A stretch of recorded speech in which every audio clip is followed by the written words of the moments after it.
Bonjour, bonsoir, bienvenue sur le plateau de FOM, le magazine qui donne la parole aux femmes sur tous les sujets qui nous intéressent. On parle de société, politique, économie, on va parler de culture, on va parler de livres aujourd'hui, de sociologie, de Martinique, de France et puis du reste du monde.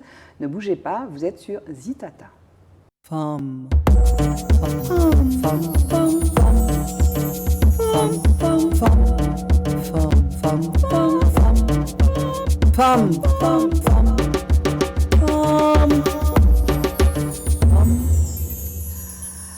Alors ce soir, je reçois deux femmes, comme d'habitude, deux femmes qui ont des choses en commun. Il y a avec moi Audrey Célestine, bonsoir. Bonsoir. Bonsoir, bonjour, puisque cette émission est diffusée, multidiffusée, et Arlette Pujard. Bonsoir. Comment ça va? Ça va, très bien. Ça va bien? Très bien. Je vous laisse vous présenter, mesdames. Audrey. Alors, Audrey Célestine, je suis martiniquaise qui vit loin de la Martinique depuis un moment. Je suis enseignante, chercheuse en sciences sociales à l'Université de Lille et je travaille sur la migration entre la France et la Caraïbe francophone. Je travaille aussi sur les États-Unis, les questions d'identité collective, de processus de racialisation Et de genre en général. aussi? Je travaille pas particulièrement sur les questions de genre, mais c'est vrai que voilà, mon travail a une dimension qui articule en tout cas race, genre, classe.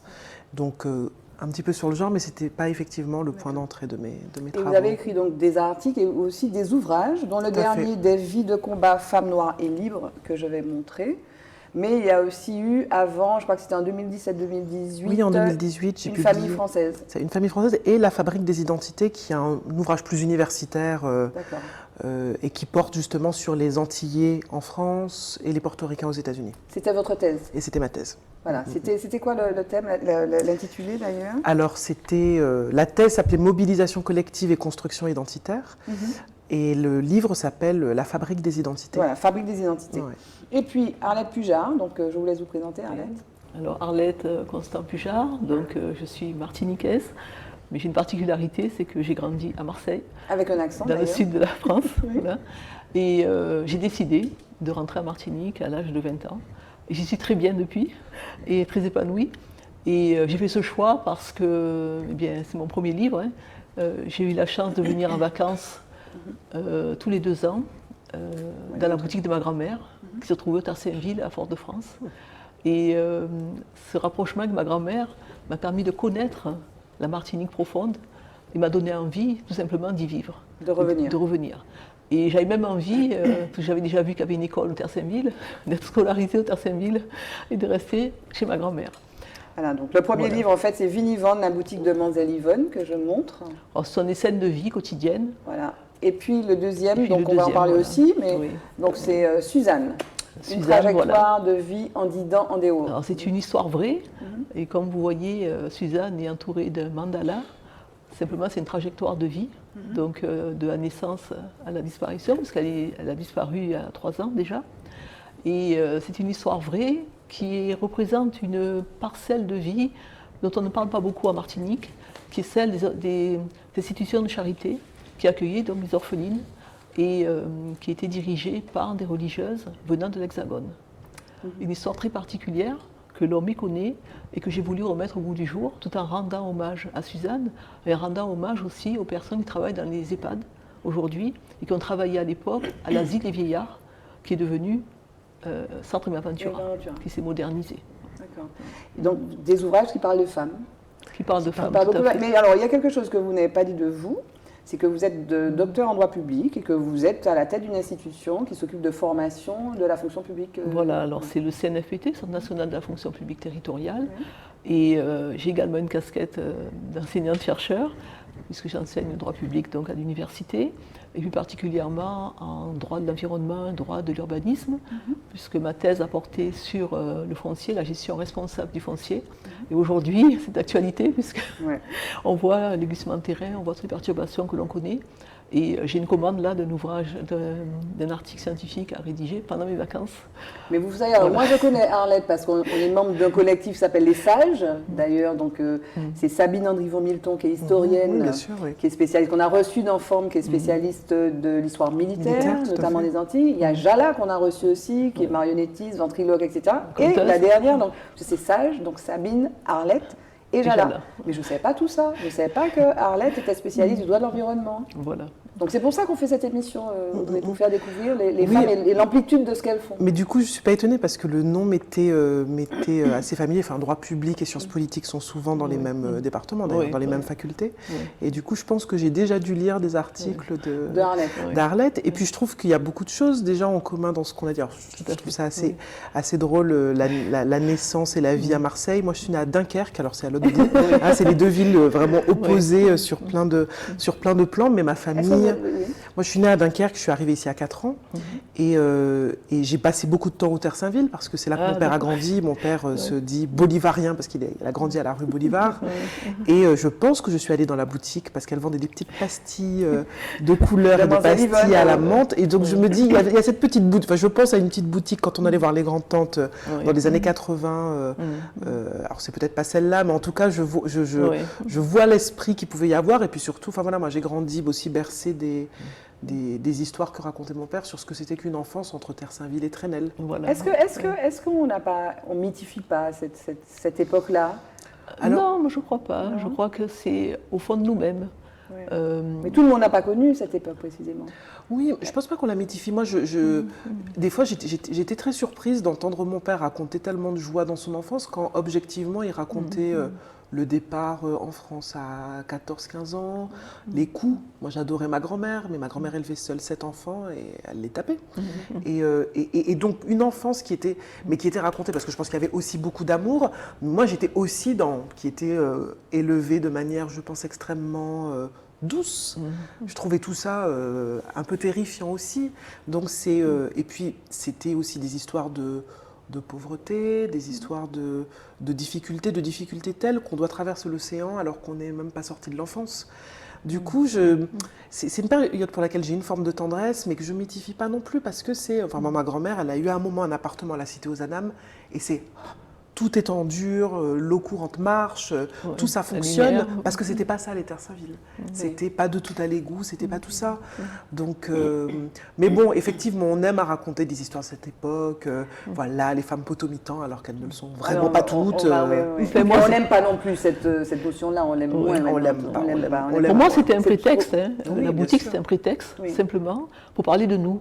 Oui. Simplement, de nous, de notre évolution, de voir comment la Martinique est passée d'un stade archaïque à la modernité aujourd'hui, et de montrer comment très rapidement on a parcouru ce temps-là, comment on a appuyé sur un bouton, la lumière a jailli, comment on a tourné un robinet, et comment tout cela s'est fait. C'était un peu ça. Alors il y a deux lectures, une lecture rapide qui peut être une lecture passéiste, et puis il y a la lecture effectivement plus profonde, avec du recul, où on analyse les choses, et on montre comment les femmes avaient plusieurs métiers, en fait, et tenaient la maison, en fait, tenaient la boutique. Ça a beaucoup changé? Ça n'a pas tellement changé que ça, mais on voit que les problèmes de transport, ils perdurent aujourd'hui. On peut vous en parler, on a fait une émission il n'y a pas longtemps avec Manuela Amable-Potiron qui s'occupe des usagers des transports. Voilà. C'est clair que les femmes sont les premières impactées. Et marchaient énormément, puis elles étaient porteuses, en fait. Les porteuses, c'est des kilomètres de marche. Aussi, voilà. On va continuer à parler de vos ouvrages, de ce que vous pensez, de ce que vous faites, mais on s'arrête quelques instants sur un fait d'actualité. Là, c'est un arrêt sur image, sur un article, ça va vous intéresser toutes les deux, et en particulier peut-être plus Audrey, parce qu'il en est question dans votre dernier livre. Focus.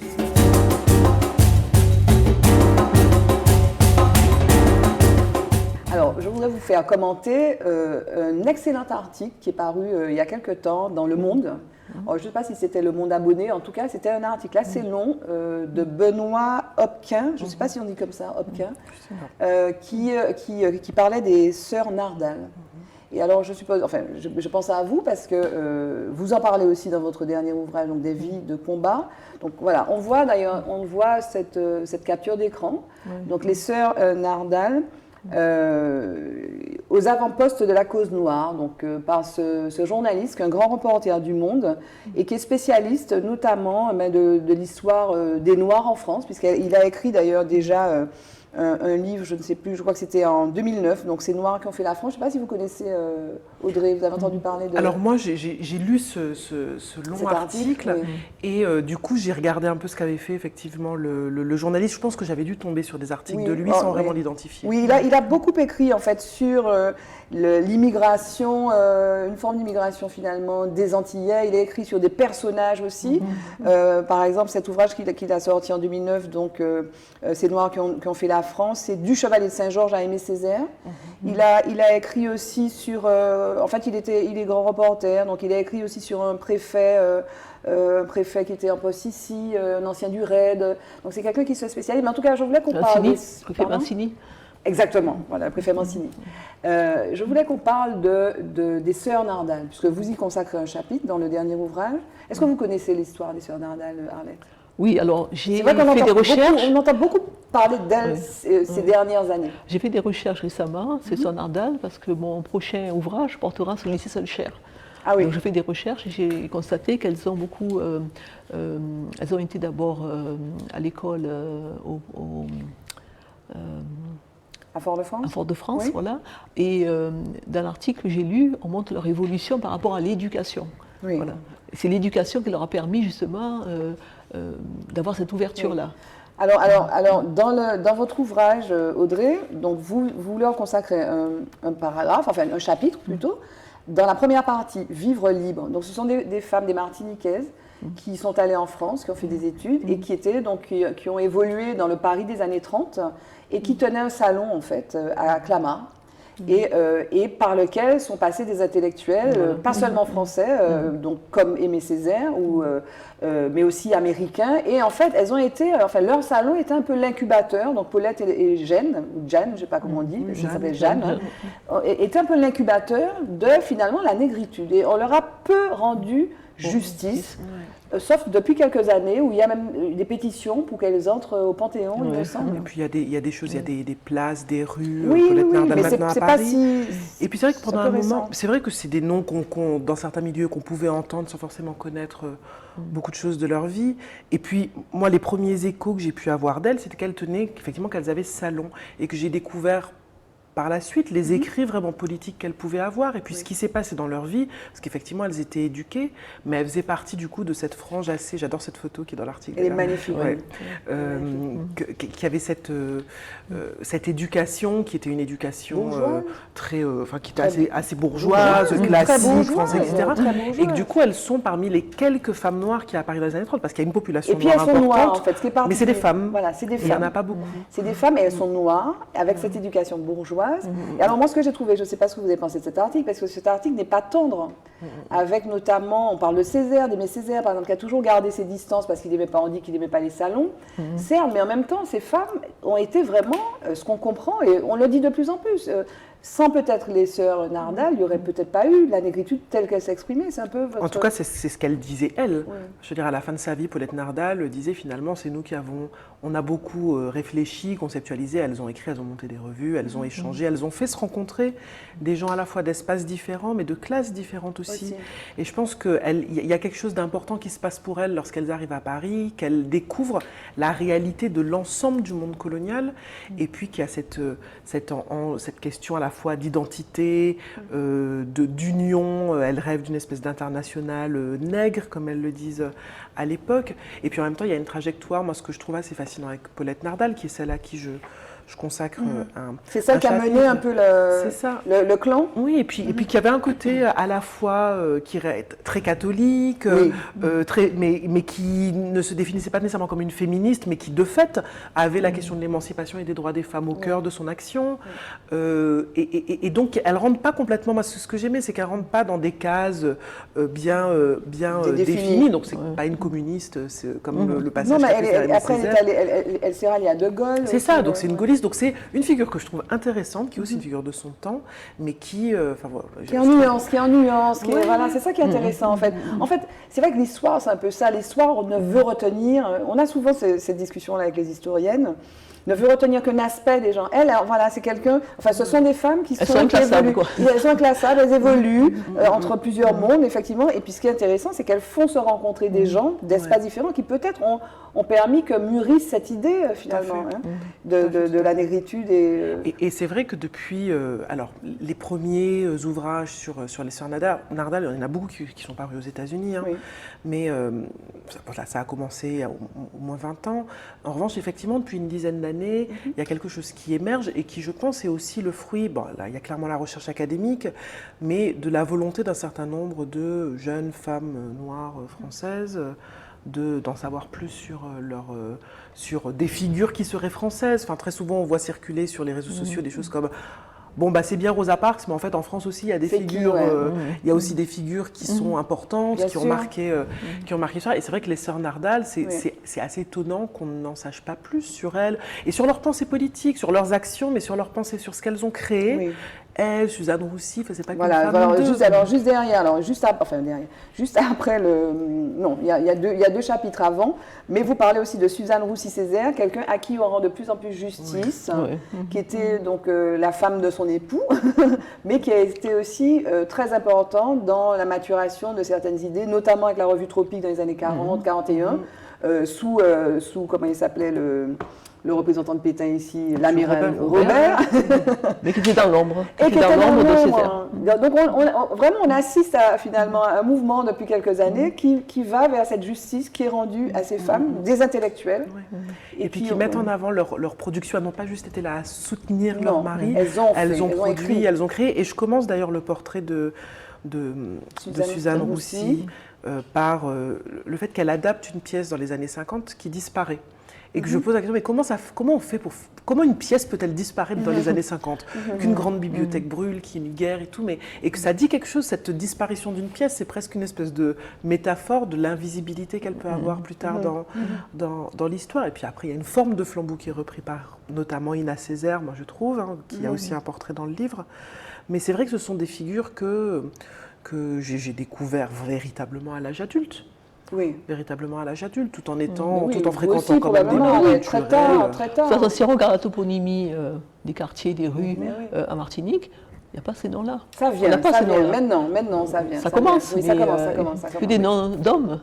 Il y a beaucoup de noms. Alors maintenant, il y a une école, Suzanne Roussy-Césaire, pas très loin d'ici, à Pointe-des-Neiges, l'école primaire de Pointe-des-Neiges qui s'appelle comme ça. Et la place Paulette Nardal aussi.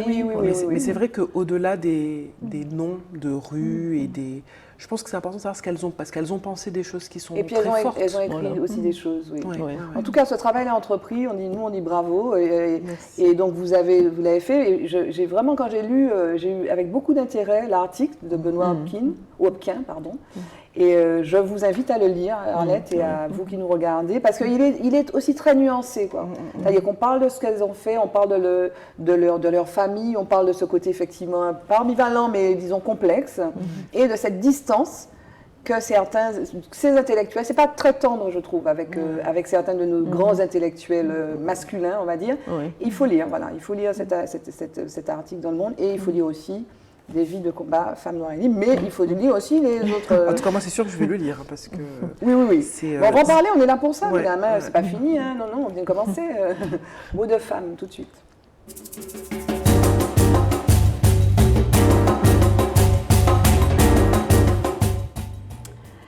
Alors, Vinivande, on disait, donc, finalement, c'est pas un hommage, en fait, si? C'est pas un hommage je dirais simplement, c'est un peu une autobiographie déguisée, en fait, puisque c'est la vie de ma famille, puisque nous avons fait des allers-retours dans l'Hexagone pour revenir après à Martinique. Mais c'est aussi une analyse critique de la société, une analyse qui interroge, en fait. Quand on lit le livre, on s'interroge sur soi-même, sur la façon dont on traverse la vie et la façon dont on fait un acte d'achat dans une boutique ou ailleurs. Comment aujourd'hui on pousse son chariot dans une grande surface et comment on le remplit. Et comment à l'époque nos grands-parents se rendaient dans la boutique Tous les jours, Et parce que les ils choses, achetaient il n'y a pas de ce que frigo, vous il n'y a avez pas de besoin, il n'y réfrigérateur. a pas de moyens de conserver. Et en fait aussi parce qu'on n'avait pas les moyens d'acheter plus, tout simplement. Et parce qu'on était aussi dans le recyclage. Quoi qu'on en dise, il y avait le manger cochon, donc on ne jetait rien. Tous les restes allaient pour le cochon.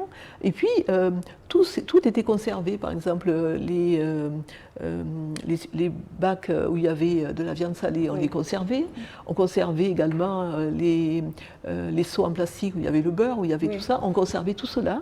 Et c'était un peu la boutique où il y avait le lien social qui n'existe plus, où l'on pouvait venir à la boutique pour acheter deux oignons France, mais on prenait aussi des nouvelles des voisins et des voisines. Il n'y avait pas le téléphone, il faut le dire. Comment le centre commercial, Voilà. c'est pas l'endroit où on dit comment tu vas Voilà, bien et on discute, on échange. Et quand on avait un souci, certaines personnes ne savaient pas écrire, il faut le dire. Voilà, on pouvait trouver quelqu'un pour faire une carte postale, pour envoyer à son enfant qui est parti dans l'Hexagone. Il y avait tout cela. Et la boutique avait aussi le téléphone. Donc c'est le lieu où on pouvait téléphoner aussi à sa famille là-bas. Donc tout ce lien social-là, j'essaie de recréer au travers des discussions, des échanges avec des personnes centenaires. J'ai beaucoup interrogé des personnes de certain âge, centenaires notamment, et j'ai pris beaucoup de plaisir à faire ça. Et j'ai découvert qu'aux archives territoriales, il y a un espace où on enregistre ces personnes, et c'est bien classé, bien répertorié. Donc si vous voulez faire une recherche sur je sais pas, l'arrivée du PMU à Martinique, par exemple, vous pouvez trouver des gens qui ont parlé de ça à l'époque, et c'est extrêmement intéressant. Donc j'ai pu écouter plusieurs témoignages de ce type, et enrichir justement, disons, mon imaginaire. Pour écrire un roman. Pour écrire un roman, voilà. Alors j'ai préféré écrire un roman qu'un essai, parce que je voulais qu'il soit abordable à tout public. Et pour moi, c'est plus facile de parler d'histoire au travers de faits de société que d'entrer directement dans la matière, sauf que je ne suis pas historienne de formation. Et ce livre, il a eu un certain succès. Pourquoi? Parce que tout le monde se retrouve. Tout le monde a été à Martinique, ou une fois dans une boutique. Et la boutique, elle est aussi universelle. J'ai trouvé des personnes au Canada, en Afrique. Je suis allée au Bénin. Les Béninois étaient enchantés parce qu'ils m'ont dit « mais c'est notre histoire aussi ». Voilà. Donc tout cela pour dire que c'est un retour sur nous-mêmes à travers notre enfance. Mais vous faites œuvre de transmission, en fait. C'est une ça. transmission. Vous voulez laisser, finalement, c'est un témoignage à l'usage, à destination des nouvelles générations. Aussi. Voilà. Pour dire, mais alors finalement, donc, tous les espaces qui se sont substitués finalement à la boutique, ce sont des espaces qui sont exempts de cette forme de, finalement, de solidarité. Alors aujourd'hui, il y a les épiceries solidaires. On appelle ça épiceries solidaires, qui ont fleuri dans plusieurs communes. Mais j'ai envie de dire que c'est un peu une solidarité un peu forcée. C'est l'économie sociale et solidaire, l'économie circulaire, mais ce n'est pas vraiment, j'ai envie de dire, dans la peau de tout le monde. C'est pas naturel, quoi. C'est pas naturel, voilà. À l'époque, c'était beaucoup plus naturel, parce que peut-être aussi, on en avait besoin davantage. Et quand ma grand-mère, par exemple, accueillait des paniers de fruits et de légumes qu'une marchande allait lui porter, elle mettait ça dans sa boutique, elle aidait la personne aussi à vendre son produit. Voilà. Et c'était en même temps un produit d'appel pour elle dans la boutique. Très vite, le téléphone arabe, comme on dit, circulait. On savait que chez Mademoiselle Yvonne, il y avait un arrivage de légumes pays. Donc tout le monde se rendait pour acheter. Et puis il y a eu un rôle particulier en temps Roubaix notamment, mais aussi pendant les cyclones. Quand il y avait une période de cyclone, c'était beaucoup plus intense qu'aujourd'hui. On a des zones tropicales, on l'oublie. C'est dans la boutique qu'on trouvait un peu le sauveur. Ma grand-mère qui donnait des bougies. Le carnet à ce moment-là était mis de côté. On donnait vraiment parce que c'était urgent. Ma grand-mère faisait des fétous de soupe et puis elle alimentait, c'était un peu la soupe populaire. Elle alimentait les voisins quand ils étaient tout perdus, qui avaient que le ballot sur la tête. Voilà, c'était ça aussi, cette solidarité-là, avec un grand S. Voilà. Vous avez connu la boutique ? Oui, vous avez connu la boutique, vous l'avez dit tout à l'heure. Alors, au Terre-Saint-Ville, mais en fait, moi j'ai grandi vers Ozanam, moi aussi, et on avait chez Mercant, qui avait une petite boutique sur l'ancienne route de Chadcher, et puis chez Madame Patol, qui était dans la rue qui allait. Qui descendait. Et donc, c'était pas exactement la même boutique qu'au Terre-Saint-Ville, mais quand même, c'est là qu'on achetait les bonbons, qu'on achetait du Miranda, c'était une espèce de boisson femme, en fait, infâme qu'on buvait, qui était orange fluo. Mais alors, et est-ce que, parce qu'il y a ce souci de transmettre, qu'est-ce qui vous a, vous, poussé à écrire Une famille française? C'est un peu l'histoire de votre famille aussi, de Dunkerque, des Antilles à Dunkerque en passant par l'Algérie. Oui, c'est l'histoire des ascendants alors à l'époque j'avais un seul enfant, j'ai eu un deuxième enfant pendant que j'écrivais le livre. C'est l'histoire des ascendants de mes filles, donc des deux côtés. Et il y avait clairement un souci de transmission. Enfin, je veux dire, à partir du moment où je suis devenue maman, il y avait des enjeux de transmission qui étaient forts. Et puis, j'ai perdu ma grand-mère en 2016 aussi, qui était mon grand-parent ultime. La référence. C'était ma référence. Je l'avais perdue progressivement parce que, comme beaucoup de personnes ici, elle a été Alzheimer, elle l'a été longtemps. Et le moment de sa mort a été un moment un peu aérien pour tout le monde parce qu'on l'a beaucoup accompagnée et elle est morte chez elle et il y avait beaucoup de vie dans la maison en fait et beaucoup d'histoires se sont racontées pendant la veillée qui était une veillée incroyable à la maison et toutes ces histoires-là, ça a beaucoup pleuré le premier jour, un peu moins le deuxième et puis le troisième on racontait toutes les histoires de ce fameux personnage et j'ai eu envie de raconter ces histoires-là et puis moi je vis à Paris dans un contexte français qui est quand même plein d'assignations, de montée du racisme et où j'avais envie en fait de passer toutes les avancées qu'on peut avoir dans la recherche, en histoire, en sciences sociales, dans quelque chose d'un peu plus accessible, en l'incarnant à travers la vie d'une famille qui, en fait, pour laquelle tous les membres ont un rapport de près ou de loin avec la colonisation, avec l'histoire coloniale, avec un rapport très différent à la nationalité. Je dis que si c'était que moi, si c'était un bouquin sur moi, ce ne serait pas appelé une famille française, c'est pas comme ça que je l'aurais appelé, mais qu'il se trouve que la vie et l'histoire ont fait que ma vie s'est déroulée de l'autre côté, qu'elle s'est développée là, que c'est là que j'ai eu des enfants et que du coup, une famille française, ça veut dire beaucoup de choses. Et donc, il y avait clairement cet enjeu-là de transmission qui était important pour moi, mais qui était important pour à la fois tout un tas d'enfants dont je suis le parent sans être la maman, et puis mes étudiants, des gamins qui sont un peu perdus, qui ont des parents qui ne sont pas dans justement la transmission parce qu'ils ne savent pas, parce qu'ils ne peuvent pas, parce qu'ils n'ont pas envie, parce qu'en France, ne fait pas trop de bruit, parce que sinon, déjà que tu es à peine chez toi, ça ira pas, etc. Et puis moi, j'avais envie de dire, mais en fait, votre présence là, dans la France d'aujourd'hui, elle a du sens, elle est normale, vous êtes à votre place en fait. Vous n'avez pas à vous justifier. Vous n'avez pas à vous justifier du tout.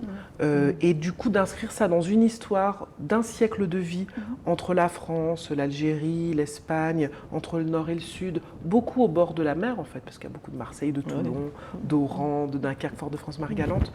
Et du coup, voilà, j'avais envie de raconter ça. Parce que les articles académiques qui sont douloureux à écrire sont en plus lus par très peu de gens. Voilà, donc, Et si vous n'aviez pas intitulé votre ouvrage Une famille française, enfin si vous l'aviez consacré à vous, Audrey, vous l'auriez appelé comment? Je pense que je l'aurais appelé une famille martiniquaise, une famille antillaise, quelque chose comme ça, parce que moi je me sens très martiniquaise, je Mais suis vous êtes très très française aussi. ou pas? Je me sens pas très française. Alors ce serait défini par quoi? Autre la colonisation? Oui, non, c'est-à-dire que moi je prends acte du fait que maintenant j'ai quand même passé la plus grande partie de ma vie en France hexagonale, que c'est un endroit dans lequel je pense qu'il est plutôt mieux d'être là que dans tout un tas d'autres endroits, mais qui a aussi beaucoup de défauts, de problèmes, mais surtout je prends acte du fait qu'il y a une forme de hasard au fait que je sois de nationalité française, les hasards de l'histoire. Et du coup, moi je respecte beaucoup les rapports que les uns et les autres peuvent avoir à la nationalité. J'ai un passeport qui me permet de voyager plutôt plus facilement que la plus grande partie de l'humanité. Ça, je prends acte de ça. Mais je ne peux pas dire que j'ai un sentiment de francité. Mais la francité, ce serait quoi? Donc c'est culturel ou pas? C'est quelque chose qui a à voir avec... J'ai l'impression que les Martiniquais, je vais poser la question à Arlette, c'est intéressant, on est au cœur du sujet. Hein. Les Martiniquais ont du mal, c'est-à-dire qu'on va dire, moi aussi, si vous me demandez, voilà, moi je dis, je suis martiniquais, je suis caribéenne, j'ai un passeport français, je suis française, ça va arriver manuel, je suis européenne et je suis du monde. Et en fait, je suis bien au Brésil, je suis bien en Afrique du Sud, etc. Mais moi j'ai l'impression que les Martiniquais ont du mal à dire je suis française ou je suis français. C'est un peu votre avis? Non, pas du tout. Moi, c'est particulier. C'est particulier parce que j'ai de la famille, en plus, en Angleterre. J'ai des cousines qui sont nées en Angleterre parce que les parents sont de Sainte-Lucie et ils sont partis travailler, les parents sont partis travailler à Londres et les enfants sont tous nés à Londres. J'ai 8 cousines qui parlent anglais couramment, pas un mot de français, pas un mot de créole. Et j'ai découvert ces cousins, mais quand je les regarde, ils sont comme moi. Ils sont comme moi, sauf qu'ils sont nés à Londres. Alors, donc vous, c'est quoi votre identité? Donc si vous deviez écrire votre livre sur vous, vous diriez quoi? Moi j'ai une identité plurielle. Une identité plurielle, c'est-à-dire que j'ai vécu donc toute mon enfance à Marseille, mais entourée, j'ai envie de dire, de beaucoup de nationalités. Et ça m'a enrichi. Et ça fait votre identité? Voilà. D'accord. Je suis un peu italienne, un peu espagnole, un peu arabe, un peu tout ça. Et quand j'étais en classe, j'avais tous ces enfants-là autour de moi. Ici, excusez-moi, ici, souvent on vous dit spécificité, vous assumez ça, vous dites... Non, je l'assume pas. Moi, j'estime que quand je suis arrivée ici, alors entre le petit accent qui brode, ma mère qui me défrisait pas les cheveux, j'allais pas au catéchisme, j'étais aussi une petite fille un petit peu originale. À la fois les parents qui ont pas trop de sous, mais la petite elle est quand même un peu intello. Mais en même temps, j'ai quand même eu le sentiment d'être une des possibilités qu'offrait cette île. En fait, pour moi, c'est qu'être martiniquais, c'est plein de choses. C'est plein de choses qui peuvent être très différentes. Et du coup... c'est une chance, c'est des chances. Moi, je pense que ça a été clairement une chance pour moi de grandir ici. Moi, ma mère, qui est ce qu'on désigne comme une métisse, elle est née à Dunkerque, elle a grandi à Dunkerque. Et elle a fui parce qu'elle avait envie que ses enfants grandissent dans une Martinique qu'elle connaissait à peine. Elle avait mis les pieds une fois ici. Et pour moi, ça a été une décision qu'elle a prise et qui a été extrêmement importante dans ma vie parce que moi j'ai eu la chance de grandir dans la Martinique des années 80 qui pour moi est un moment un peu magique. Et pourtant, c'était pas forcément, je le dis pas avec nécessairement de la nostalgie, puis il y a eu des moments qui étaient durs, mais j'ai grandi en ayant l'impression que je n'avais pas à m'excuser d'être au monde, en étant debout, droite dans mes bottes, et en regardant avec un petit air de mépris des gens qui pouvaient exprimer une forme de racisme, parce que j'avais le sentiment que j'étais globalement mieux qu'eux, parce que, et du coup, ce sentiment-là, que n'ont pas beaucoup de gens, et puis y compris des gens ici, peut-être avant nous, après nous, il y a un certain nombre d'espaces de transmission qui n'existent plus. J'ai l'impression quand même d'avoir grandi dans un moment, dans un espace privilégié, et où du coup, moi je me dis comme ça, mais j'ai en même temps beaucoup de respect pour une personne de Martinique qui se dirait tout à fait française, parce que c'est aussi le fruit d'une histoire. Donc moi je suis très dans le respect de chacun. Mais ça a changé quand même. Donc aujourd'hui, la situation a un petit peu évolué, c'est-à-dire que... Moi, je pense, l'année dernière, j'ai eu 40 ans l'année dernière, et c'est vraiment pas la date de mon anniversaire qui a été pour moi là, que j'ai pas été projetée à ce moment-là de l'autre côté. C'est au moment du déboulonnage des statues. Il y avait un avant et un après. Ah oui, c'est-à-dire que là, je me suis sentie vieille. D'un coup. Parce que du coup, j'ai eu besoin de discuter avec mes cousins, cousines plus jeunes en disant mais enfin, le chérisme, on est passé. Ça fait longtemps. On n'a pas compris. Mais non, mais ça fait longtemps. Mais qu'est-ce que c'est? Je comprends pas. Et je me suis rendu compte que moi, mon expérience de grandir. Mais comme elle dit, vous savez que quasiment toutes les 3 émissions parlent de ça, en fait, parce que c'était un moment effectivement très important. Mais oui, il y a un truc qu'on a raté. À la fois, ça a suscité de la discussion politique, et donc quand même, ça avait quand même cette vertu de les gens discutaient politique. J'ai discuté politique avec des petits cousins avec qui je parle pas politique. Et puis eux, ils me disaient leurs doutes, les choses qu'ils ne connaissaient pas et dont qu'ils avaient soif d'apprendre. Donc du coup, ils se rabattent sur des youtubeurs pas terribles qui racontent n'importe quoi. Mais, et du coup, je me disais, mais oui, mais moi j'ai grandi, je suis allée au Cermac, j'ai fait plein de trucs comme ça. Et eux, ils n'ont pas eu ça. Alors, il y a sans doute d'autres espaces qui existent, mais c'est vrai que... La culture. Moi, c'est à ce moment-là que je me suis dit, t'es d'une autre génération, en fait. Mais c'est intéressant ce que dit Audrey, là.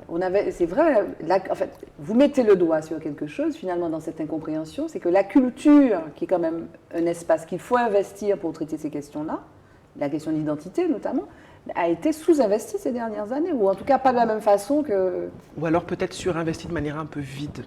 Incantatoire, c'est-à-dire qu'en fait, on parle tout le temps d'identité chez nous. Et moi, quand j'étais adolescente, justement, c'est vrai. Quand j'étais adolescente, moi, ça m'agaçait en fait beaucoup qu'on parle tout le temps d'identité, parce que moi, à l'époque, comme dans beaucoup de familles, il y avait pour un membre particulier des problèmes de crack, les problèmes de la pauvreté. Moi, mes parents n'avaient pas de sous, et je me disais, mais il y a tellement de problèmes ici, qu'est-ce qui nous saoule tout le temps avec l'identité. Et puis j'ai fini par en fait faire la fabrique des identités, et en fait m'intéresser à ces questions-là. Les femmes noires et libres. C'est ça. Mais où en fait à dire, mais qu'est-ce que ça cache en fait? Quand on parle tout le temps d'identité, ça veut dire quoi?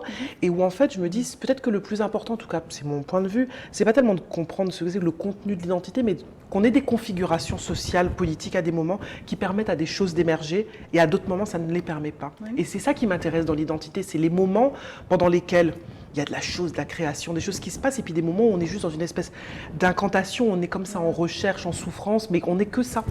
Et aujourd'hui, donc, c'est quoi alors? Donc, il y a eu ce moment fondateur ou ce moment de bascule pour vous. Donc aujourd'hui, on est dans quoi, du coup, de ce point de vue-là, et puis après, Arlette. Ce que disait Arlette tout à l'heure sur les histoires orales aux archives, alors j'étais aux archives justement ce matin, moi je suis obsédée par ça, par faire des histoires orales. Alors, en ce moment, je suis sur un projet Bumidum avec les collègues, mais aussi sur ceux qui sont arrivés dans les années 50. Qu'on raconte en fait notre histoire, en fait, de dire de manière très apaisée, et avec un grand... Moi je fais partie de tout un tas d'institutions qui travaillent sur la question de l'esclavage, mais en fait il y a un siècle, il y a 170 ans d'histoire pour lesquels on n'a pas de témoignage. Là, le travail, même s'il s'agit d'un roman, il est sur une base ethnographique qui est essentielle. On a besoin de travaux historiques ethnographiques qui ne sont pas que sur l'esclavage, mais qui sont sur le post-esclavage. Qu'est-ce qui se passe dans les années 50, les années 60 ? Parce qu'on a l'impression qu'il y a esclavage et puis on entend Robert. C'est tout. Mais non, en fait, il y a des choses qui se passent. L'émergence comme ça, d'ailleurs, Saint-On le fait en Guadeloupe, l'émergence des centres commerciaux, la bascule qui se passe dans les années 80. On n'a pas une seule monographie sur le Bumidum, même si on a quand même des livres. Il y a des documentaires et tout. Mais qu'est-ce qui se passe avec... Quand on était dans les années 80, sur tous les murs de Martinique, il y avait libéré Louis Sidney. Je raconte ça à des plus jeunes, ils disent mais comment ça, c'est quoi Louis Sidney? L'histoire récente, racontez ça. C'est passionnant. Les attentats qu'il pouvait y avoir ici. On a une histoire proche, récente, qu'il faut investir. Et donc moi, je suis obsédée par à la fois l'investir, de point de vue académique, et la transmettre. Pas de manière incantatoire, mais pour que les gens sachent ce qui s'est passé chez eux et que beaucoup de choses douloureuses se sont passées depuis l'esclavage. Oui, puis pas que des choses douloureuses aussi. Et pas que des choses douloureuses, non. Il y a les réussites et puis il y a des parcours qui sont absolument... Oui, mais l'histoire, justement, c'est pas que t'es bien ou pas, c'est tout ça. Les sœurs Nardal dont on parlait tout à l'heure. Alors, c'était effectivement beaucoup sur le sol parisien, mais pas que. Mais pas que. Et puis, justement, effectivement... Moi, je suis une grande fan du carnaval, et donc moi je trouve que quelque chose sur le carnaval qui est quand même un moment qui est un moment magique, où il y a à la fois de la joie, de la créativité, de la liberté, de la tradition, de la transgression. Voilà, exactement. Il y a quand même, il y a des choses qui se font sur le carnaval, mais quelque chose qui l'inscrit vraiment dans l'histoire, qu'on comprenne de quoi il s'agit, comment on est passé de formes de défilé à d'autres formes de défilé. Et c'est vrai que ces moments de raconter la joie, l'amour, la liesse, etc., c'est des choses qui sont importantes. C'est pour ça que j'aime beaucoup les documentaires de Gilles et Lydie Kozak, parce qu'ils racontent ça. Et puis les objets la aussi. vie. Moi, j'allais vous parler, c'est pas votre spécialité, mais moi, je suis pas historienne non plus, mais l'histoire des objets aussi. C'est intéressant aussi, ce serait intéressant. C'est un petit peu ce que vous faites d'ailleurs, en fait, avec la boutique, en fait. Et le titre, d'ailleurs, Vinivendre, on m'a souvent demandé, mais c'est quoi ce titre? C'est quoi d'ailleurs? C'est symbolique. Vinivendre, simplement, c'est l'expression qu'on utilisait quand on rentrait dans une boutique. Et Tototo Vinivendre. Mais ça veut dire derrière tellement de choses. Tototo Vinivendre, ça veut dire que la personne n'était pas au comptoir. Pourquoi? Parce qu'elle habitait dans la boutique. Et à l'arrière de la boutique, elle avait sa maison. Alors, elle était dans la cuisine, au fond, comme on dit, il y avait la cour, la cuisine au fond. Elle faisait son repas, et puis le client venait au comptoir, et puis l'appelait. Venez vendre, quoi. Venez vendre pour moi. C'était ça. Et derrière l'expression que j'ai entendue par hasard, je cherchais un titre au livre, et puis un jour en réunion familiale, mes beaux-frères discutaient de leur enfance. Puis il y en a un qui racontait comment ils volaient des bonbons à la boutique. Ben oui. Il y avait le gros couvercle qu'il fallait tourner, et on piquait des bonbons, on remettait après en place. Et puis, on mettait dans sa poche, et Toto Vinivendre, et puis on achetait le pain pour la maman. Et en fait, on avait déjà piqué des bonbons. Et quand mon beau-frère a dit Toto Vinivendre, ça fait tilt. J'ai dit tiens, je vais prendre ce titre-là. Et mon éditeur, quand je lui ai dit voilà le titre, il m'a dit ah non, c'est pas, il faut mettre un titre en français, tout ça. Il m'a dit c'est quoi ce titre en créole et tout. J'ai tenu tête, j'ai dit non, je veux ce titre, j'y tiens. Oui, c'est Jean-Marc Rosier. Ah bon? Donc, oui. Et pourquoi il ne voulait pas créole? Et je lui ai dit, bon, je mets un sous-titre en français, la boutique de Mademoiselle Yvonne, comme ça, tout le monde sera content. Et puis il a accepté. Et après, il m'a dit que j'avais raison d'avoir insisté pour mettre ce titre-là au livre. Et la photo, c'est une photo de Philippe Bourgade, qui est un photographe martiniquais, qui fait que du noir et blanc. Du noir et blanc. Et je cherchais une belle photo et je n'arrivais pas à trouver une photo. Et toutes les boutiques actuellement ont une devanture trop moderne. Et je l'ai appelé, je lui ai dit, tu n'aurais pas une photo par hasard d'une boutique ancienne? Il m'a dit, j'en ai une série, je t'envoie ça par WhatsApp. Et il m'a envoyé une série, et celle-là qui a attiré mon regard, et je l'ai récupérée.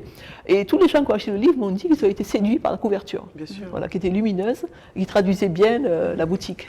Alors, Audrey, vous disiez tout à l'heure qu'il faut investir l'histoire récente, en fait plus récente. Il n'y a pas eu juste l'esclavage et Antoine Robert. Mais vous avez quand même été membre du CNMHE. Tout à fait. Le Comité national pour l'histoire et la mémoire de l'esclavage. Oui, et je suis au conseil scientifique de la Fondation pour la mémoire de l'esclavage, je suis directrice adjointe du CIRES, qui est le Centre de recherche sur l'esclavage, le post-esclavage. Donc pour moi, c'est une histoire qui est essentielle. Et puis en plus, j'enseigne principalement l'histoire des États-Unis, la politique américaine. Alors, histoire des États-Unis, 19e siècle, je dis ça à mes étudiants en début de semestre. L'esclavage, c'est le centre, c'est la base, c'est bien tous les devoirs, quel que soit le sujet, c'est ça le point central. Donc pour moi, c'est très très important. Mais ce qui m'intéresse aussi, c'est les héritages, c'est la manière dont, et de manière très très empiriquement fondée, hein, c'est-à-dire vraiment qu'est-ce qui reste, qu'est-ce qui ne reste pas. Je pense qu'il y a une forme d'indécence à faire comme si rien n'a changé, c'est toujours la plantation, l'habitation. Enfin, j'aime pas du tout cette manière de penser. C'est un discours un peu prééminent ici. Et puis je pense que c'est un discours qui existe en tout cas. Et je pense que c'est pas vrai. Et puis qu'on n'a pas besoin, en fait, que l'esclavage a produit suffisamment de choses négatives pour qu'on n'ait pas à le mobiliser lui en tant que tel. À le capitaliser. Voilà, ça a structuré nos sociétés, mais nos sociétés, elles ont aussi continué à bouger.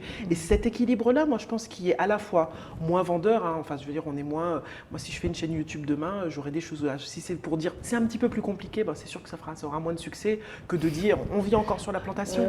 Mais moi, je pense qu'on peut pas. Mis dans l'esclavage. Et je pense qu'on peut pas. Je veux pas renoncer à ça. Je veux pas renoncer à dire les choses de manière un petit peu plus nuancée, plus fine. Et c'est vrai que moi qui travaille principalement sur le XXe et le XXIe siècle, c'est important pour moi de voir ce qui reste, ce qui perdure, ce qui bouge, à cause de quoi ça bouge, de le faire de manière comparative. Mais pour moi, effectivement, c'est très important parce que quand on est dedans, c'est sûr, on se dit non, mais c'est bon, l'esclavage, on sait, mais au niveau national, dans les programmes nationaux, c'est présent, mais on a l'impression qu'il faut un chapitre spécial, alors que l'intérêt, ce serait peut-être de montrer comme ça irrigue la construction des sociétés, la construction du capitalisme.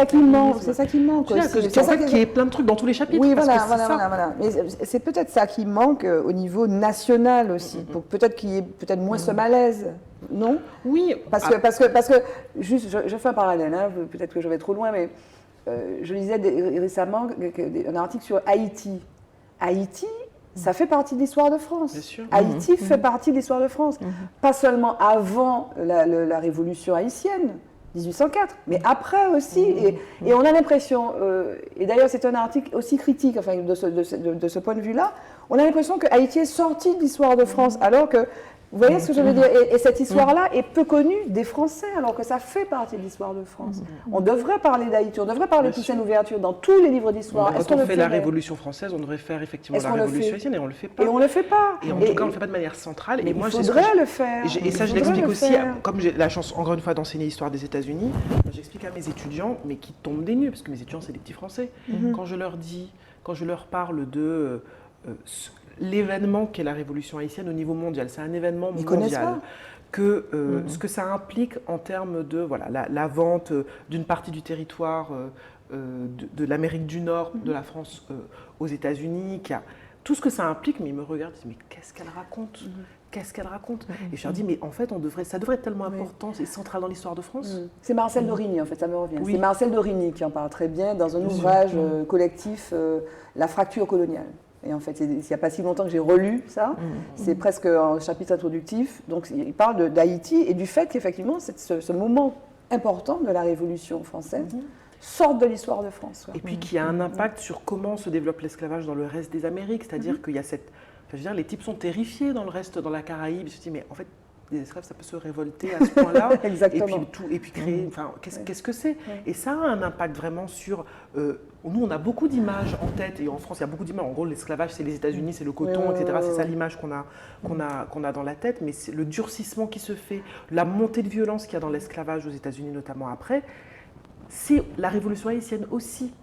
Et du coup, c'est la crainte suscitée par la terreur suscitée par la révolution haïtienne. Et c'est vrai que je me dis, mais on ne devrait pas passer des années à enseigner cela, à l'apprendre, parce que c'est tellement structurant pour plein de choses de notre modernité. C'est énorme. Et alors, comment on fait évoluer finalement? Est-ce qu'une institution comme la FME, la Fondation pour la mémoire de l'esclavage, a suffisamment de moyens, a suffisamment d'impact pour faire évoluer? Parce que c'est, j'ai envie de dire, pour l'avenir, enfin, je ne vois pas un grand mot, hein, mais bon, c'est quand même essentiel pour la France, au niveau national, ces questions-là, et que ces questions-là, finalement, soit distillé dans l'imaginaire français global, qui ne se verrait pas forcément encore, je ne sais pas, peut-être Il faut une volonté politique. Est-ce que la FME a les moyens finalement de faire évoluer, de faire bouger les choses? Je suis juste dans le conseil scientifique, je ne sais pas si elle a les moyens, je pense qu'il y a une volonté vraiment de le faire.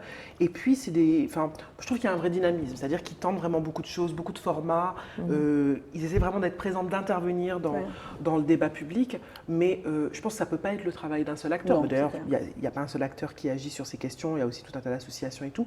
Mais moi, je trouve qu'il y a un bon travail qui est fait pour le moment de la part de la Fondation.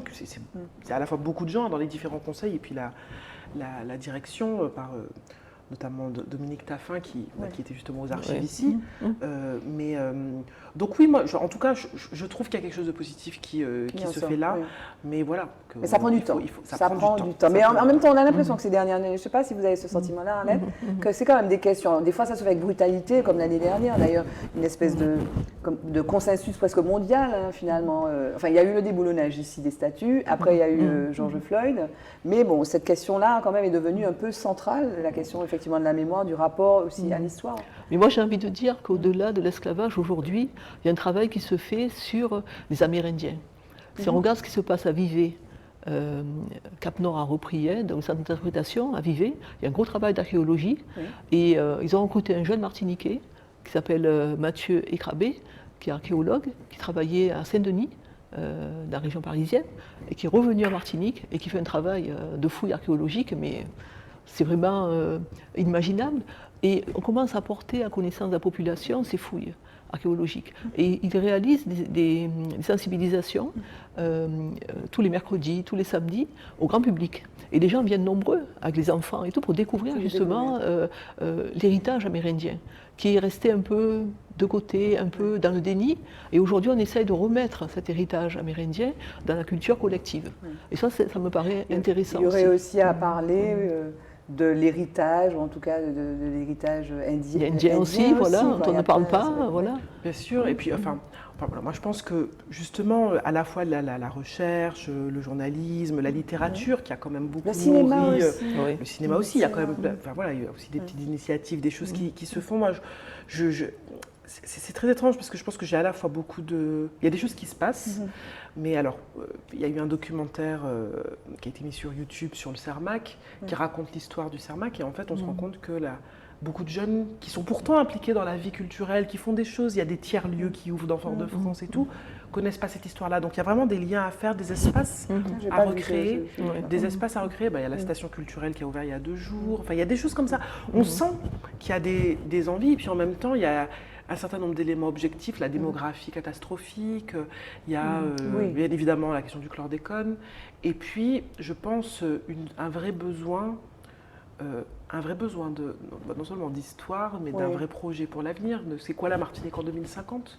Et je pense que ça, c'est un vrai... Je pense que tout ça, c'est pas juste pour ressasser un passé, mais c'est parce que c'est pour prendre aussi acte de quel type de société on a, et puis de se dire, mais finalement, ça va être quoi, vu ce qu'on est en train de vivre là, la baisse de la population, un certain nombre, enfin voilà, le chômage de longue durée, l'emploi public qui ne peut plus absorber comme il le faisait par le passé, et puis le fait que voilà, que les gens se débrouillent, et puis même les réactions qu'on peut voir à la crise actuelle, qui dit quand même beaucoup de choses aussi de la société martiniquaise à plein de niveaux, se poser la question, voilà, qu'est-ce que ça va être la société en 2040, en 2050, qui vont être les nouvelles populations qui vont venir, avec une population qui est de plus en plus âgée, qui va s'occuper de nos parents, de nos grands-parents.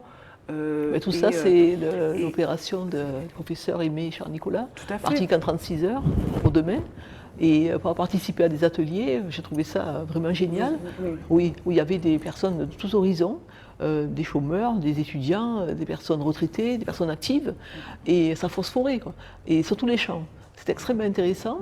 Bon, je ne sais pas ce que ça va donner, mais au moins, ça a le mérite d'exister, de permettre à des personnes de passer un dimanche, toute une journée, à cogiter, et à sortir peut-être, j'ai envie de dire, des espoirs aussi, pour l'avenir.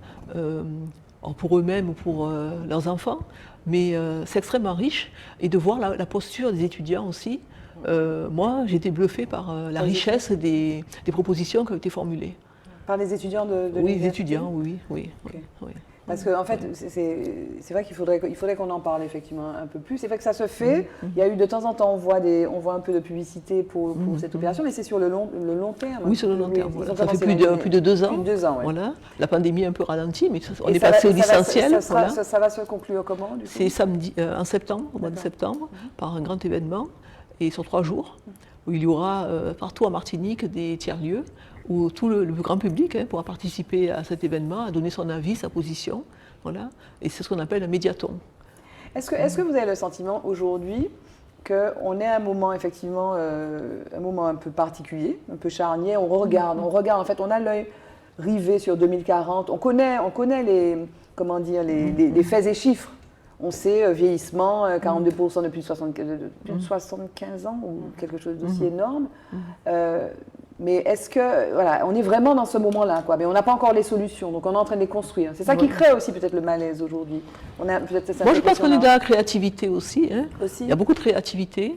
Quand on regarde vraiment l'actualité, malgré la pandémie, c'est riche, quoi. Il y a beaucoup de vernissages partout, il y a beaucoup de conférences, il y a beaucoup de conférences littéraires. Plus pessimiste que la réalité, finalement. Il y a des grands enjeux. Trop pessimiste, non ? Je ne sais pas si on l'est trop, parce qu'il y a quand même la question des conditions matérielles d'existence pour beaucoup de gens qui sont très compliquées, qui continuent de l'être. Et à chaque fois que je reviens, je viens souvent plusieurs fois par an pour travailler. Et je me dis, mais les prix, c'est pas possible. Enfin, voilà, mais comment est-ce qu'on fait concrètement ? Et comment est-ce qu'on fait quand on n'a pas de véhicule, comment est-ce qu'on fait pour pour tout un tas de sujets. Et en même temps, effectivement, il y a une énergie, il y a une espèce il y a quelque chose qui est en train de se passer, mais qui va forcément être impacté par le vieillissement de la population. Oui. Moi, il y a quelques années, j'ai fait une série de conférences. Je suis allée en Guyane, Guadeloupe, Martinique. Et en Guyane, où il y a aussi un certain nombre de problèmes, il y avait aussi une espèce d'énergie. On sentait la société jeune. Mais c'était incroyable. C'est-à-dire que j'étais là, waouh, il y a un truc qui se passe. C'est à la fois un petit peu inquiétant, il y a une espèce de tension un peu permanente, et en même temps. Et c'est cosmopolite aussi, d'ailleurs. Il y a une espèce d'énergie, il y a ces gens qui viennent de plein d'endroits, pour lesquels le créole est la langue commune. C'est la langue pour se comprendre. Et puis, je suis arrivée en Martinique et j'ai eu le sentiment que c'était la sinistrose à ce moment-là. Et je me suis dit, mince, il y a quelque chose. Et donc, effectivement, il y a plein d'initiatives, je pense, qui vont dans l'autre sens. Mais on est effectivement à un moment charnière. C'est important. Il y a une responsabilité, et maintenant que j'ai plus de 40 ans, de moi aussi, à transmettre, en fait. C'est ça. Audrey. La responsabilité, maintenant, chaque fois, je dis, et alors la transmission ? En fait, à un moment, on est en position aussi d'être ceux qui participent à cette transmission. Mais vous le faites à travers vos livres, mesdames. Et on a plus tellement de temps, mais je voudrais... Enfin, il nous reste quand même 10 minutes. Des vies et de combat, femmes noires et libres, on a donné quelques éléments, notamment la première partie. Pourquoi vous avez eu envie d'écrire cet ouvrage ? Alors, je veux montrer Les culottés quand même. Parce que votre ouvrage m'a rappelé Les culottés, donc en 2 tomes. C'est un livre qui a été offert à ma fille par ma cousine, Gaëlle Octavia, qui est aussi auteur, qui écrit de très beaux livres sur les femmes d'ailleurs. La fin de Mam Baby, la bonne histoire de Madeleine Démétrius. Donc Gaëlle avait offert ces 2 ouvrages, Les culottés, tomes 1 et 2, Pénélope Bagieux. Donc là, c'est une bande dessinée sur les femmes, extraordinaire aussi. Et donc, votre ouvrage m'a rappelé cette bande dessinée. Pourquoi vous avez écrit Des vies de combat ? Alors j'ai écrit Des vies de combat parce que j'avais envie de raconter ces vies-là. J'avais envie de raconter les vies de femmes noires, mais en tenant, moi je dis souvent que j'avance sur une ligne de crête où j'essaye à la fois de montrer ce que c'est que cette condition commune à plein de femmes à travers les espaces et le temps de naître femme et noire dans des mondes dans lesquels c'est moins facile que de ne pas être femme et noire. Et où en même temps, elles ont chacune une singularité, c'est-à-dire de donner vraiment de l'espace pour que les singularités de chacune puissent véritablement se déployer. Et puis il y a une demande pour ça, c'est-à-dire qu'il y a des personnes qui sont qui ont envie de connaître ces histoires, d'en connaître davantage. Je ne voulais pas faire un livre de modèles, et c'est pas, ces femmes-là justement ne sont pas des modèles, elles ont des fragilités, des failles, elles ne pensent pas toutes la même chose, c'est pas la même histoire répétée à l'infini, mais il y a des résonances. Et j'avais là encore envie de transmettre, que ce soit un bouquin agréable à lire. Je dis souvent que je suis une littéraire contrariée, donc ça me permettait aussi d'essayer d'avoir une plume. C'est des portraits, non, c'est des portraits effectivement littéraires, ouais, pas très longs et très aussi didactiques, mais il y a une approche presque fictionnelle, on va dire. Oui, disons qu'il y a à chaque fois, c'est beaucoup raconté. Il y a pas je raconte pas tous les détails de leur vie, mais je raconte des choses qui, notamment, moi, m'ont marqué, m'ont touchée. Et en fait, les retours que j'ai pu avoir du bouquin, c'est que il y a beaucoup de gens qui cherchent, en fait, qui font des recherches à droite, à gauche, qui essayent de lire dès qu'il y a un truc, une conférence, ils y vont. Et puis là, d'un coup, ils ont un bouquin dans lequel il y a plein de portraits. Alors, on me signale souvent, mais pourquoi il n'y a pas une telle, pourquoi il y a pas une telle? Mais c'est vos choix aussi. Mais c'est mes choix. C'est vos choix, c'est un peu subjectif. Et là, j'assume complètement que ce soit totalement subjectif. Et il y a 4 chapitres, alors 4 grands chapitres. Vivre libre, donc la première partie dont on a un peu parlé tout à l'heure avec les sœurs Nardal. Il y a une partie Black is Beautiful, clamée, Black is Beautiful. Il y a une partie donner de la voix et puis assigner nos morts. Donc il y a une évolution dans la prise de position des femmes. Et puis il y a des femmes, j'avais retenu page 338, Bintou Dembélé, qui incarne un petit peu l'identité française, un peu, comment dire, un petit peu d'ailleurs comme les sœurs Nardal, entre plusieurs mondes. Alors elle dit à un moment, voilà, quand je suis au Sénégal, je suis perçue comme une Babtou, donc une blanche. Quand je vais aux États-Unis, je suis vue comme une Parisienne. En Guyane française, je suis une Africaine. Et en France, mon accent me désigne comme une banlieusarde. Pas facile d'être une femme en France ou une femme quoi. Ouais. Et puis elle fait du hip-hop. Elle fait du hip-hop, mais c'est elle qui avait fait cette chorégraphie extraordinaire à l'Opéra Bastille, où c'était où elle reprenait un opéra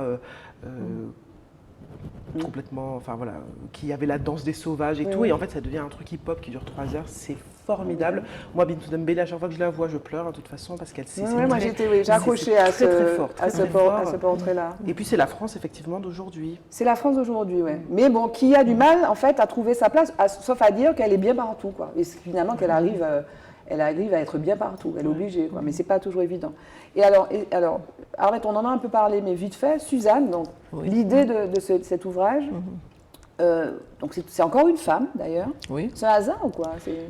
Oui, hasard, oui. Une rencontre, une belle rencontre. Vous ne seriez pas féministe? Une belle rencontre que j'ai faite avec cette dame. Voilà. Oui. Et j'ai eu envie vraiment de faire connaître ce personnage particulier. C'est une belle histoire d'amour. Oui. C'est une dame qui était orpheline, donc qui a donné beaucoup d'amour autour d'elle et qui avait toujours le sourire. Et c'est une histoire de résilience en fait, montrer comment, malgré son enfance difficile à Louvroy, puisque les enfants à Louvroy avaient des difficultés de vie parce qu'ils n'avaient pas de parents déjà, mais ils avaient un manque affectif, mais également un manque de nourriture aussi, des conditions de vie très difficiles.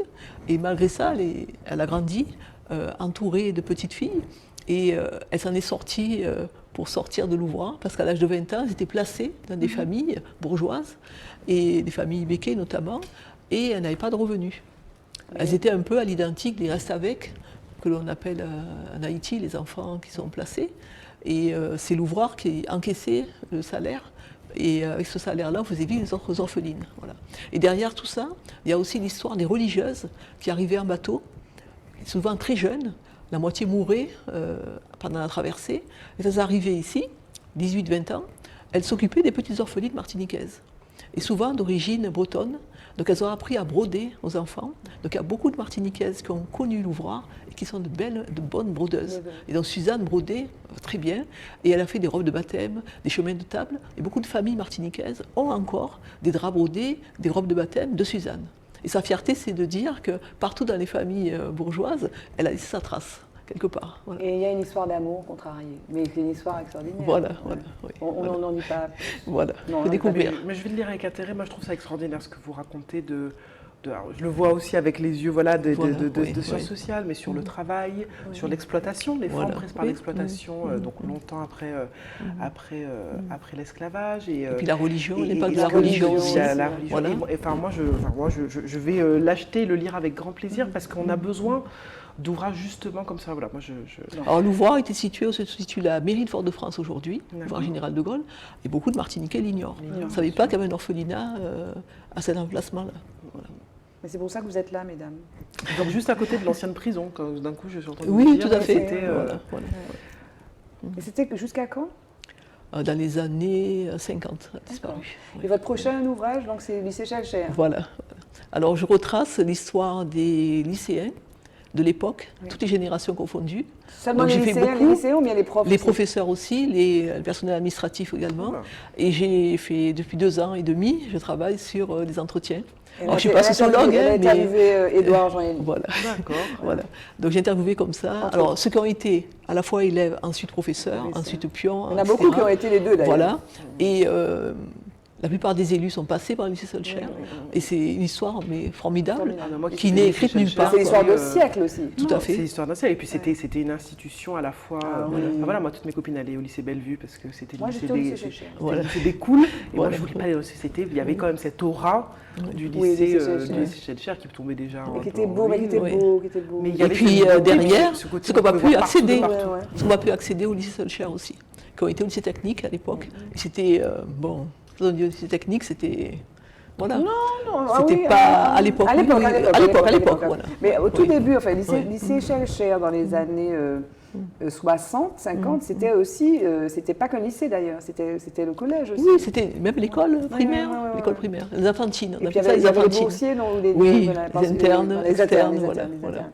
Donc c'est une Ok. histoire qui est magnifique, Oui, moi qui qui est me plaît beaucoup. Ah ben oui, mais on attend Et- un prochain livre. Et je oui. collationne. J'ai Ah même ouais. eu la chance d'interviewer Jean Maran, qui est décédé il y a Ah quelques oui, à mois, 102 ans. qui a été un des premiers élèves Oui. à entrer au lycée en 1937. Et qui a été dissident aussi d'ailleurs. Dissident, D'ailleurs, il y a, voilà. il y a une belle exposition écrite par Oui, oui, oui. Sylvie Mélien. Oui. Il y a un très beau La portrait de préfecture. lui sur Ouais. les grilles de la préfecture. Et connaître, comprendre pourquoi des jeunes à 15 ans partaient en dissidence. Oui. C'est extraordinaire. C'est extraordinaire. C'est extraordinaire. Aujourd'hui, est-ce qu'un jeune de 15 ans serait parti en dissidence Ce sera l'objet d'une autre Voilà. émission. Avant, il nous reste, je me reste 2 questions à vous poser. Quel est l'homme qui vous a le plus influencé, Audrey? Ah bah, sans hésiter, mon papa, mon Pierre Célestine. Ah ouais? Oui, bah, mon père, parce que j'ai grandi avec un père qui lui, bien qu'il ait grandi sans papa, comme beaucoup d'enfants, a été à la fois très présent, très aimant. Enfin voilà, moi je pense que voilà, c'est un papa qui a des petites étoiles dans les yeux quand il regarde sa fille, et ça aide quand même à bien grandir. Ouais. Et donc moi, mon père, et puis mon père a Comment arrêté il s'appelle? l'école. Pierre Célestine Pierrot. Et mon père, il a arrêté l'école? Il a arrêté l'école en 4e. Je pense qu'il a vraiment compris ce que je faisais quand il est venu à ma soutenance de thèse, en étant à la fois très impressionné. Puis on se dit, mais qu'est-ce que c'est? Puis il se dit, moi, Pierrot, le petit vagabond de Terre-Saint-Ville, là, ma fille à Sciences Po. Et il est très fier. Et donc la fierté dans les yeux de mon papa, c'est important, mais c'est d'abord beaucoup d'amour qui m'a donné. Donc sans hésiter, Super. c'est Pierre Célestine. Et Arlette? Pas pareil, mon père aussi. Il s'appelait Beaubrun, Constant. Beaubrun, pourquoi? Parce qu'il était beau, comme il disait toujours. Quand on lui demandait comment s'écrivait son prénom, il disait, écoutez, regardez-moi, je suis beau. Donc Beaubrun, voilà.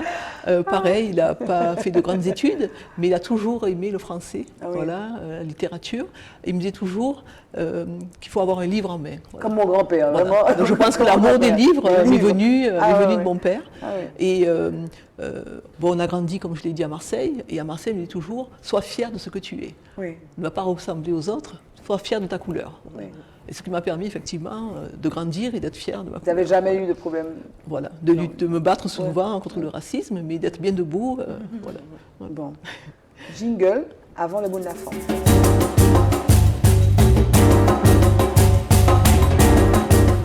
Il nous reste très peu de temps pour conclure. Qu'est-ce que vous auriez voulu dire que vous n'avez pas dit? Et le mot de la fin. On commence par Arlette. Moi, j'ai envie de dire simplement aux femmes, faites de la yole. Pourquoi je le dis? C'est parce que, bien sûr, la yole est rentrée au patrimoine mondial de l'UNESCO, on le sait, hein, mais il n'y a pas assez de femmes qui pratiquent la yole aujourd'hui. Et c'est magnifique. Et j'ai pu en faire une initiation, j'étais passionnée, et j'ai fait la traversée entre, je suis très fière, entre le diamant et le marin à l'occasion d'Octobre Rose. pour les femmes victimes du cancer du sein. Voilà. Donc j'ai fait 3 mois d'entraînement avec des femmes, et nous étions que des femmes à bord de la yole. 11. Et il y avait 6 yoles remplies de femmes, et nous sommes toutes arrivées du Diamant au Marin sans couler. C'est bien 11 équipières, non? Oui, sans couler, voilà. Et je veux dire que le plaisir que l'on prend quand on est sur les bois dressés, c'est gigantesque. Être au commandement, vous avez voilà, votre... Comment, c'est quoi? Comment ça s'appelle? Le capitaine? En fait, voilà, oui. Mais il n'y a qu'un patron, quoi, une patronne, et puis vous obéissez à la patronne, sinon vous êtes à l'eau. Donc c'est vraiment pour faire du... Je pense que les entreprises martiniquaises devraient faire de l'aïeul, parce que pour faire du team building, comme cohésion d'équipe, il n'y a pas mieux à mon avis. Voilà. J'appelle vraiment les femmes à en faire. Je pense que c'est mieux qu'une équipe de foot, vous avez raison, c'est extraordinaire. Merci pour ce conseil. C'est notre culture aussi. C'est physique aussi. Ouais. Tout à fait. Et puis c'est unique, l'aïeul c'est unique. Audrey, le mot de la femme. Je ne sais pas exactement. Moi, je suis d'avis que les femmes, elles doivent, notamment dans tout ce qui tourne autour de la maternité, très souvent, elles ont beaucoup d'injonctions. En fait, on est dans des sociétés, on a beaucoup d'injonctions. Il faut être à la fois une bonne mère, mais voilà, s'assumer, être autonome, émancipée, et en même temps être jolie, pas trop grosse, pas trop maigre, ceci, etc. Et je pense que c'est important de dire aux femmes qu'elles doivent d'abord écouter ce qu'elles ont envie de faire, que c'est à la fois un peu bateau, mais je pense que beaucoup de gens l'oublient, et qu'il est important de s'écouter soi et de ne pas répondre nécessairement à l'ensemble des injonctions. On est en société, donc forcément on a des formes d'injonctions qui nous sont faites. On ne se balade pas nus ou pieds nus. Enfin, je veux dire, il y a plein de choses qui sont...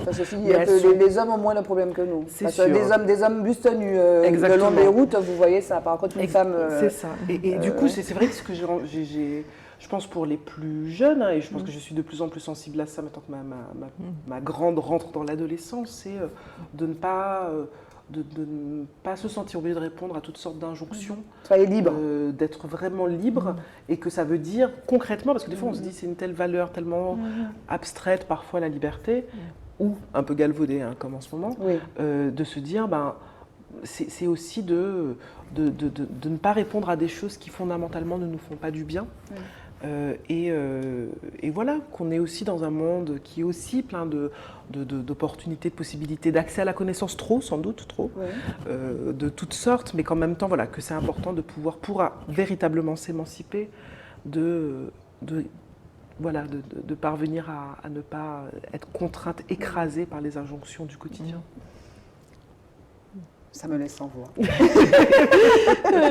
En tout cas, merci d'être venu. Merci. Donc là, vous allez repartir dans quelques jours. Et donc, vous allez travailler sur un prochain livre. Vous êtes déjà en train de travailler. Un mois de vacances. Un mois de vacances. Même vacances. Mais oui, en fait, là, le projet principal, c'est avant un livre, c'est le projet Bumidum que je fais avec un certain nombre de collègues. Donc voilà. Et puis après, on verra pour les autres bouquins. C'est fatigant de faire un livre.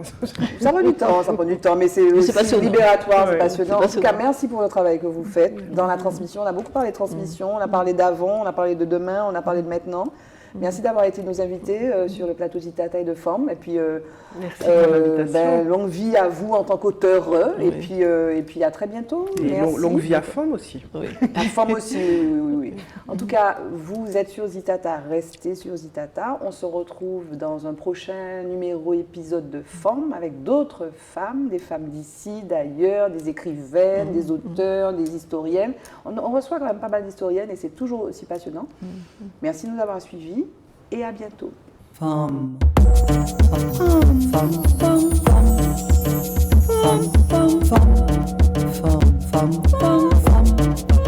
Femme.